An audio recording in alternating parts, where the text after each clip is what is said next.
Sets and Reps is a show about wellness and growth insights from coaches and creatives who practice consistency and discipline every day to crush their goals. Click the link below to follow the podcast on Spotify. You can watch daily clips from each value-packed episode on this YouTube channel. Please share with a friend anything that resonated with you. New episodes will be released on Wednesdays, Eastern Standard Time. Change your eating habits as you approach, as you get closer and closer. Is it kind of just decreasing calories, or is there more that kind of goes into it when he tweaks those macros? Yeah, it's a combination. So as your calories get lower, it's really about like eliminating the processed. So no more protein bars, no more packaged food. So as the calories get lower, you also reduce the processed, and then you also just start taking out certain food groups. Like dairy can sometimes be very inflammatory or cause you to retain water. Certain vegetables like make me very bloated. So it's really getting really simpler and simpler, right? So a lot of fish, a lot of egg whites. I have like literally no carbs. So a lot of my carbs are just like, vegetables like asparagus, spinach, green beans, rice cakes. But, I eat egg whites on rice cakes like year round. Like that's one of my favorite foods. So that's to me, is it, that's not a sacrifice.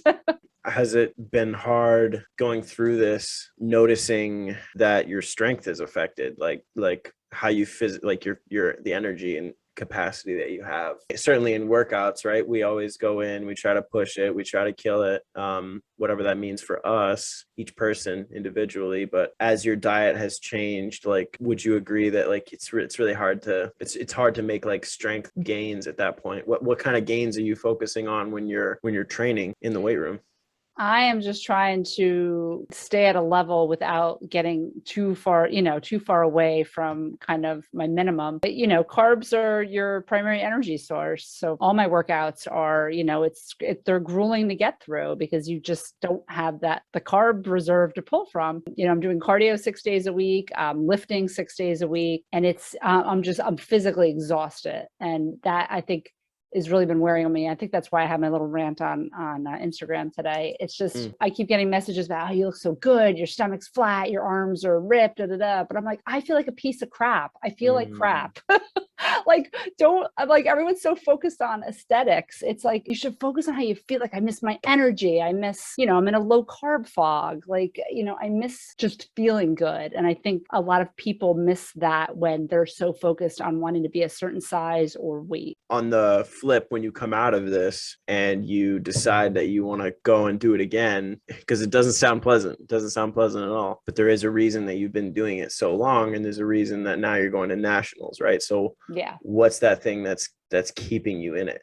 Like, this is your sport, this is what you were made my for. jam, right? Yeah. That's funny because every time I want to quit, my husband says that. He said, this is who you are. This is part of your brand. It's like, I feel like I had this epiphany because this has always been my sport. It's never been a question of who cares how I feel. It's about, can I win? Can I get better? And I started coaching in 2016 because people kept asking me, how are you losing weight?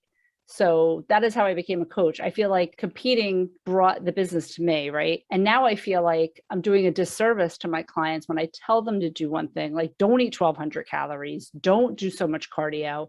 But here I am doing that to get ready for a competition. And I know it's different, but it's almost like, well, how could I preach that when I'm doing the complete opposite? And they want how I look, but I'm telling them not to do what I'm doing. So I almost feel like it's, I'm being inauthentic. So I'm really questioning whether to keep going. And it's like, I don't want to say, no, I'm never going to do it again. Because if I don't do well in nationals, it's like, well, do I come back and try to do better? I don't know. It's a big what if.